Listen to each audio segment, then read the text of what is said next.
नमस्कार, मैं जितेंद्र चतुर्वेदी। सबसे पहले तो आप सभी से आग्रह रहेगा कि अगर मतांतर से नहीं जुड़े हैं तो जुड़िए, वीडियो को लाइक कीजिए और साझा करना मत भूलिए। बात करेंगे अलीगढ़ मुस्लिम यूनिवर्सिटी की, चूंकि उसे लेकर विवाद इन दिनों सुप्रीम कोर्ट की दहलीज पर खड़ा है और 7 सदस्यीय संविधान पीठ बैठी है सीजीआई डीवाई चंचूड़ की अगुवाई में, ये तय करने के लिए कि जो अलीगढ़ मुस्लिम यूनिवर्सिटी है ये अल्पसंख्यक का दर्जा इसको दिया जाए या न दिया जाए। केंद्र सरकार का स्पष्ट मत है कि ये राष्ट्रीय महत्व का विश्वविद्यालय है, इसका राष्ट्रीय चरित्र है, इसलिए अल्पसंख्यक का दर्जा देना ठीक नहीं होगा। और दूसरी तरफ जो विश्वविद्यालय है वो ये मानता है कि नहीं, उसको ये दर्जा मिलना चाहिए। अब इसे लेकर जो सुप्रीम कोर्ट में बहस चल रही है उस पर तो हम लोग बात करेंगे ही, लेकिन उससे पहले ये जो विवाद है, इस विवाद का अपना एक इतिहास है। उस इतिहास पर हम लोग एक बार की नजर दौड़ाते हैं और फिर आते हैं कि जो संविधान पीठ में बहस चल रही है वो क्या है। देखिए, ये जो अल्पसंख्यक दर्जे वाला मसला है, इसकी कानूनी विवाद जो है वो 1967 से शुरू हुआ। भारत के तत्कालीन मुख्य न्यायाधीश के.एन. वाचू के नेतृत्व में सुप्रीम कोर्ट एएमयू में 1951 और 1965 में किए गए बदलावों की समीक्षा कर रहा था। इस संशोधन ने विश्वविद्यालय चलाने के तरीके को इम्पैक्ट किया। 1920 के अधिनियम में कहा गया था कि भारत का गवर्नर जनरल विश्वविद्यालय का प्रमुख होगा, लेकिन 1951 में उन्होंने इसे बदलकर लॉर्ड रेक्टर की जगह पर विजिटर कर दिया और यह विजिटर भारत का राष्ट्रपति होगा। इसके अलावा एक और प्रावधान में कहा गया था कि केवल मुस्लिम ही विश्वविद्यालय न्यायालय का हिस्सा हो सकते हैं। यह आप ध्यान रखिएगा, विश्वविद्यालय न्यायालय, क्योंकि आगे जो है इस पर सवाल उठेगा जब हम लोग सुप्रीम कोर्ट में चल रही बहस पर बात करेंगे। बाद में इसे हटा दिया गया और इसके बाद गैर मुस्लिम को भी इसमें शामिल करने की परमिशन मिल गई। एएमयू में हुए इन बदलावों को सुप्रीम कोर्ट में कानूनी चुनौती दी गई। याचिकाकर्ताओं ने इस आधार पर तर्क दिया कि मुसलमानों ने अलीगढ़ मुस्लिम यूनिवर्सिटी की स्थापना की और इसलिए विश्वविद्यालय को उनके हिसाब से चलाया जाए। इसके बाद सुप्रीम कोर्ट ने 20 अक्टूबर 1967 को कहा कि अलीगढ़ मुस्लिम विश्वविद्यालय की स्थापना ना तो मुस्लिमों ने की है और ना ही इसका संचालन किया है। कोर्ट ने कहा कि यूनिवर्सिटी की स्थापना केंद्रीय अधिनियम के जरिए से की गई थी ताकि सरकार उसकी डिग्री की मान्यता सुनिश्चित कर सके। सुप्रीम कोर्ट ने अपने फैसले में कहा कि यह अधिनियम मुस्लिमों की कोशिश के बाद पारित किया गया। इसका मतलब यह नहीं कि विश्वविद्यालय की स्थापना मुस्लिमों ने की थी। अब सुप्रीम कोर्ट ने इस फैसले के बाद देश भर में मुस्लिमों ने इसका विरोध करना शुरू किया। ये जो फैसला आया 1967 का, इसके जवाब में एएमयू एक्ट में एक संशोधन पेश किया गया जिसमें साफ तौर पर इसकी अल्पसंख्यक स्थिति की पुष्टि की गई।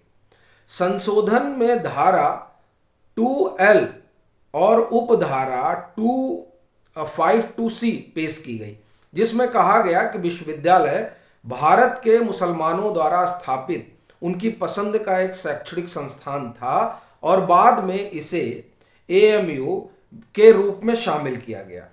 अब 2005 में ये यूनिवर्सिटी जो है एक आरक्षण नीति लागू की जिसमें मुस्लिम उम्मीदवारों के लिए मेडिकल पीजी में 50% सीटें आरक्षित की गई।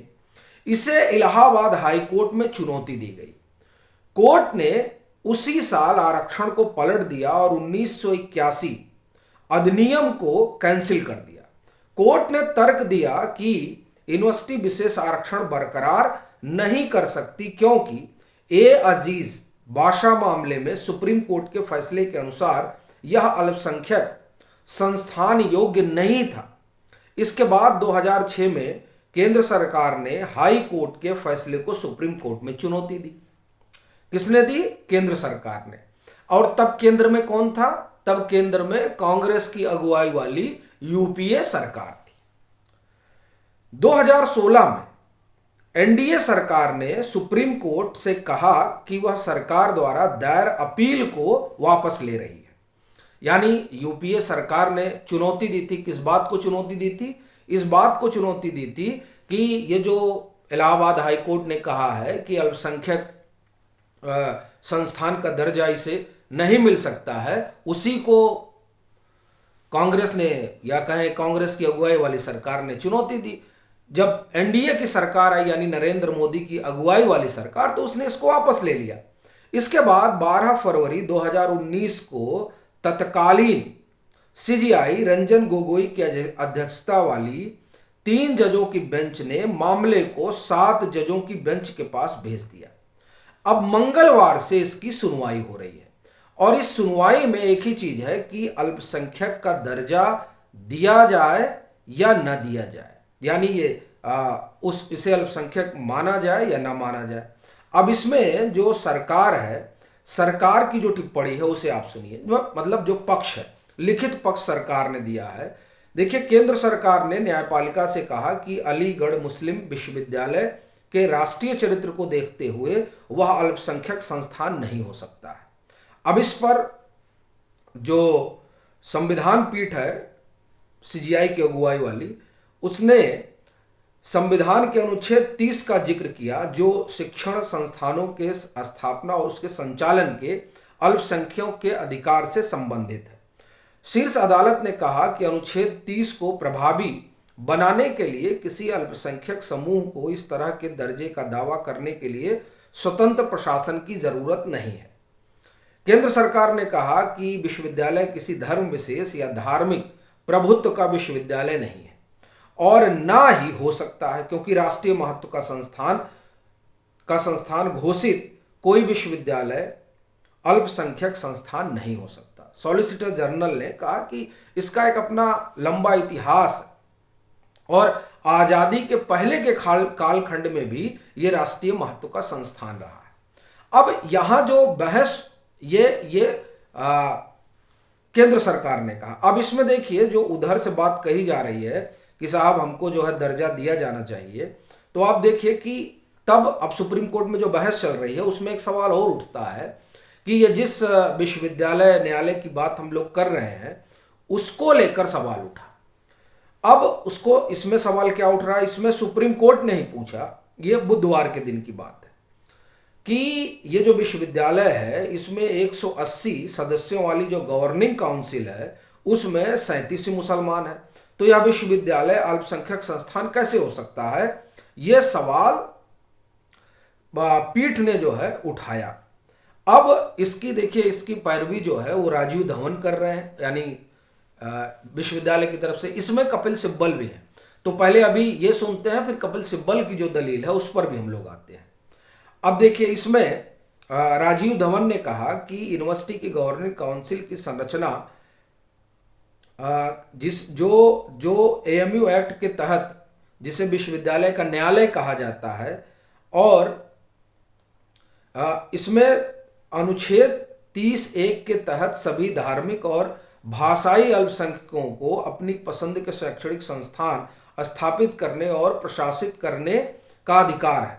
उन्होंने बताया, यानी राजीव धवन कह रहे हैं, या आप कहिए कि यूनिवर्सिटी कह रही है, कि मुसलमानों ने एक साथ आकर 1875 में मोहम्मदन एंग्लो ओरिएंटल कॉलेज की स्थापना की थी, जो बाद में 1920 में अलीगढ़ मुस्लिम यूनिवर्सिटी के रूप में तब्दील हो गया। इसके बाद जैसे ही विश्वविद्यालय के प्रशासन पर बात होने लगी, तब सीजीआई ने पूछा कि क्या कानून के अनुसार 180 सदस्यों में से 37 का मुस्लिम होना आवश्यक है।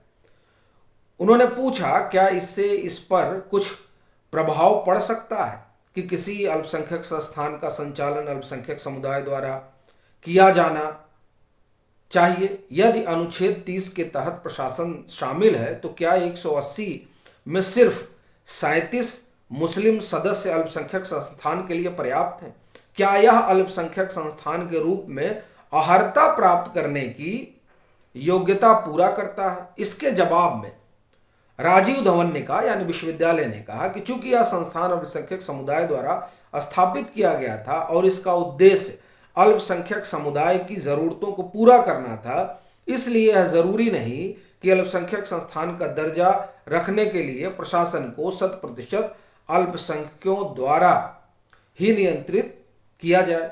फिर धवन ने आगे कहा कि विश्वविद्यालय के स्थापना के बाद ही इसके सभी कुलपति मुस्लिम रहे हैं, इसलिए यह वास्तव में अल्पसंख्यक समुदाय द्वारा प्रशासित ही कहा जाएगा। एएमयू की अन्य विशेषताओं की प्रकृति भी इस्लामिक है। केवल इसलिए कि प्रशासन में सरकार का दखल है, इसलिए विश्वविद्यालय के अल्पसंख्यक चरित्र को खारिज नहीं किया जा सकता, खास तौर से वैसे संस्थान को जिसे मुसलमानों द्वारा मुसलमानों के शैक्षिक उत्थान के लिए स्थापित किया गया था। अब सॉलिसिटर जनरल ने क्या कहा?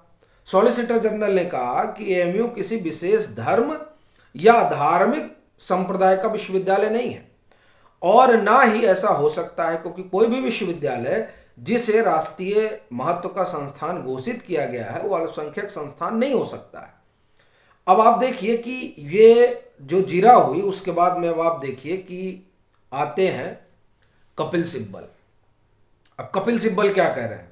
ये कपिल सिब्बल तो आप जानते ही हैं कि किस बात के लिए जाने जाते हैं। वैसे आगे चले तो एक बात आपको और बता दें कि ये पहुंचे तो हैं दलील देने के लिए, लेकिन एक बड़ी रोचक बात ये हुई है कि ये जो उमर खालिद का मामला है जिसमें उनकी जमानत याचिका पर सुनवाई होनी है सुप्रीम कोर्ट में, आप देखिए पिछले कई महीनों से वो लगातार टल रही है और उस टलने की बड़ी वजह यही है कि कपिल सिब्बल उपलब्ध नहीं हो पा रहे हैं। और इसके लिए सुप्रीम कोर्ट ने कल फटकार भी लगाई और कहा कि देखिए आप आ नहीं रहे हैं और इससे गलत संदेश जा रहा है कि सुप्रीम कोर्ट जो है वो बेल पिटीशन को आगे टाल रहा है। और देखिए इधर सुप्रीम कोर्ट ने कहा और उधर जो सोशल मीडिया पर वीर बांकुरे बैठे हैं लेफ्ट लिबरल कबाल के, वो कह भी यही रहे थे। ये कोई नहीं कह रहा था या कोई ये सिब्बल साहब से नहीं पूछ रहा था कि साहब आप क्यों नहीं आ रहे हैं, आप क्यों नहीं उमर खालिद वाले मसले में पेश हो रहे हैं, उनका पक्ष क्यों नहीं रख रहे हैं। लेकिन ये सवाल उठाने के बजाय लोग सुप्रीम कोर्ट पर ही टूट पड़े थे। हालांकि आजकल देखिए तो कोर्ट खटक ही रहा है। क्यों खटक रहा, हमने कल बात की थी। लेकिन हम फिलहाल आते हैं इस पर जो कपिल सिब्बल ने दलील रखी। वो अब सिब्बल ने क्या कहा? सिब्बल कह रहे हैं कि देखिए ऐसा है कि अनुच्छेद 30 अगर हमारे प्रशासन में अनुचित दखल अनुच्छेद 30 देखिए, अनुच्छेद 30 जो है अल्पसंख्यक को शैक्षणिक संस्थान स्थापित करने और चलाने का अधिकार देता है। तो उसी के तहत ये बोल रहे हैं कि अनुच्छेद 30 में तो सिर्फ कुछ आरक्षण की बात है और अब उन्हें भी छीन लिया जाएगा। अगर हमारे प्रशासन में अनुचित दखल दिया गया तो निश्चित रूप से अदालतों का दरवाजा खटखटाया जा सकता है। मैं ये बताना चाहता हूं कि शिक्षा के मामले में मुस्लिम अनुसूचित जाति से भी नीचे हैं। ये तथ्य है। हमें पर्याप्त रूप से सशक्त नहीं बनाया गया है और खुद को सशक्त बनाने का एकमात्र तरीका शिक्षा का माध्यम है। और अधिकांश लोकप्रिय पाठ्यक्रमों में अल्पसंख्यक बहुत कम है और केवल बहुसंख्यक हैं। ऐसा इसलिए क्योंकि उन्हें सशक्त नहीं बनाया गया है। आगे अब ये क्या कह रहे हैं? अब ये देखिए, ये जब 2006 में जिसका भी हमने पीछे चर्चा किया, उस समय ये मानव संसाधन विकास मंत्री भी थे और उसी की यहाँ चर्चा हो रही है कि यूपीए सरकार में मानव संसाधन विकास मंत्री रहे सिब्बल ने सबसे पहले सरकार के रुख पर सवाल उठाया। उन्होंने इलाहाबाद हाई कोर्ट के 2006 के फैसले का समर्थन करने पर सरकार की आलोचना की। 2006 का क्या इलाहाबाद हाई कोर्ट का फैसला था कि आपको अल्पसंख्यक का दर्जा नहीं दिया जा सकता है और इसकी आलोचना कर रहे हैं कि साहब इलाहाबाद हाई कोर्ट ने वो गलत फैसला दिया था, इसीलिए उसको हमने सुप्रीम कोर्ट में चुनौती दी थी, जिसमें जो फैसले की आलोचना की, जिसमें अलीगढ़ मुस्लिम विश्वविद्यालय अधिनियम के कुछ प्रावधानों को रद्द कर दिया गया था। उन्होंने कहा कि केंद्र संसद द्वारा पारित कानून का समर्थन करने के लिए बाध्य और मोदी सरकार का रुख चिंताजनक है। अब सिब्बल ने 1981 में एएमयू अधिनियम में हुए संशोधन को फिर लागू करने की दलील दे रहे थे। वो जो 1981 का जो उन्होंने संशोधन किया था जिसमें ये उसको अल्पसंख्यक का दर्जा देना चाह रहे थे और जिसको इलाहाबाद हाई कोर्ट ने खारिज कर दिया था। अब कह रहे हैं कि उसी को लागू किया जाना चाहिए। इस नियम में स्पष्ट किया गया था कि विश्वविद्यालय जो मोहम्मदन एंग्लो ओरिएंटल कॉलेज का नया रूप है, भारत के मुसलमानों द्वारा स्थापित एक विश्वविद्यालय है इसे पहले इसी प्रावधान में लिखा था कि विश्वविद्यालय से अर्थ है अलीगढ़ मुस्लिम विश्वविद्यालय, और जिसे हाई कोर्ट ने रद्द कर दिया था। वो हमने आपको पूरी कहानी सुनाई कि रद्द किया था, क्यों रद्द किया था, और फिर जो है किस तरह से इन्होंने उसको अपील की और किस तरह से एनडीए ने वापस लिया। और एनडीए चाहती है कि ये राष्ट्रीय चरित्र का, चूंकि ये विश्वविद्यालय है इसलिए अल्पसंख्यक विश्वविद्यालय का दर्जा न मिले। सिब्बल ने कहा कि मान लीजिए 1951 का अधिनियम गलत है, फिर भी यह संसद द्वारा पारित कानून है, ठीक है, फिलहाल यह अमान्य है, लेकिन क्या कोई सरकार कभी संसद के कानून के विपरीत अदालत में दलील दे सकती है? ये कौन कह रहा है? ये कपिल सिब्बल कह रहे हैं। अब आगे सुनिए। सिब्बल ने कहा कि हर रोज कोर्ट द्वारा कानून रद्द किए जाते हैं। यह पहली बार है जब सरकार ने हाईकोर्ट का समर्थन करने के बाद कहा कि वह 1951 के अधिनियम के खिलाफ है। वो कहते हैं कि वो अपना मन बदल सकते हैं। हाँ, वो बदल सकते हैं, लेकिन केवल तभी जब वह किसी कार्यकारी निर्णय से संबंधित हो, ना कि तब जब संसद द्वारा पारित किया गया हो, और यह एक गंभीर मुद्दा है। अब देखिए, इस पर जब ये बार बार कहना ना कि संसद द्वारा पारित था, तो इस पर तुषार मेहता क्या कह रहे हैं? सॉलिसिटर जनरल तुषार मेहता ने कहा कि अगर सरकार को हर संसदीय कानून का समर्थन करना हो तो क्या इसे इंदिरा गांधी सरकार द्वारा लागू किए गए आपातकाल के कुख्यात 29वें संविधान संशोधन का भी समर्थन करना पड़ेगा। उस संशोधन ने तो मूलभूत अधिकारों को ही रोक दिया था। उन्होंने ये जोर देकर कहा कि सुप्रीम कोर्ट के सामने सरकार का काम सिर्फ सही तरीके से कानून पेश करना है, ना कि हर परिस्थिति में उसका बचाव करना। मेहता ने कहा कि हाई कोर्ट ने 1981 के अधिनियम को सही ठहराया और सरकार हमेशा हाई कोर्ट के फैसले का समर्थन करती है। अब मेहता ने तर्क देकर सिब्बल की दलील की धार को कुंद कर दिया।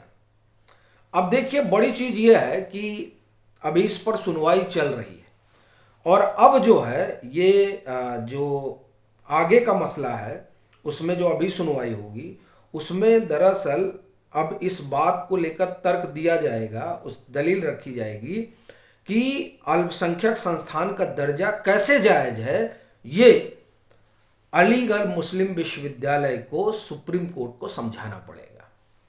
ठीक, कोर्ट ने तो केंद्र सरकार ने अपनी दलील रख दी है। अब ये देखने वाली बात रहेगी कि क्या कुछ अलीगढ़ मुस्लिम यूनिवर्सिटी अपने पक्ष में कहती है। लेकिन एक चीज़ तो स्पष्ट हो रहा है कि किस तरीके से कांग्रेस ने अपने वोट बैंक पॉलिटिक्स के तहत पूरा, आप एक तरह से कहें कि गड्ढमड कर रखा है। अब जो संविधान पीठ है उसके सामने क्या चीज़ें रखी जाती हैं और फिर संविधान पीठ का इस पर क्या फैसला होता है, ये देखने वाली बात रहेगी, क्योंकि इसकी भी बहस जो है वो लगातार चल रही है। और जब हम आपसे बात कर रहे हैं उस रोज भी इस पर जो है सुनवाई हो रही है। अभी के लिए फिलहाल इतना ही। अगर आप मतांतर से नहीं जुड़े हैं तो जुड़िए, वीडियो को लाइक कीजिए और साझा करना मत भूलिए।